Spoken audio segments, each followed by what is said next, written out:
আসসালামু আলাইকুম। মুফতি আমির হামজা প্রিয় নবী সাল্লাল্লাহু আলাইহি ওয়াসাল্লামকে সাংবাদিক বলেছেন।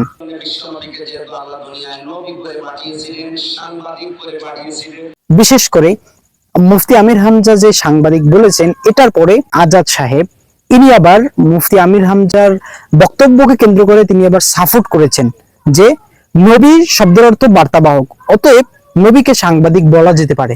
তো আমি আপনাকে একটা প্রশ্ন রাখবো আবুল সাহেব, আপনি বলবেন জানোয়ার যাদের প্রাণ আছে, এখন আপনারও তো প্রাণ আছে, মুফতি আমির হামজারও প্রাণ আছে, আপনাদের দুজনকে আমি বলবো আপনাদের দুজনকে কি জানোয়ার বলা যাবে কিনা, এটি আপনাদের কাছে আমার প্রশ্ন।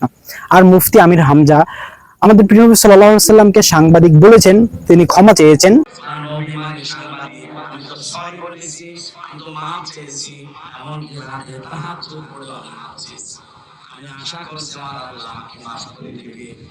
এ বিষয়ে এখানে আমরা শেষ করে দেই, এটাকে নিয়ে আর আমরা সামনে নাক গলাতে যাব না। বিশেষ করে এই যে এগুলো হচ্ছে, মুফতি আমির হামজা একের পর এক বক্তব্য দিচ্ছে আর বাংলাদেশের ভিতরে ফিতনা ছড়াচ্ছে, অতএব আপনি এমন কায়দায় বক্তব্য দিবেন যাতে আমাদের বাংলাদেশটা সুন্দরভাবে থাকে, ফিতনা যেন না ছড়ায়, এদিকে আপনারা খেয়াল রাখবেন। আসসালামু আলাইকুম।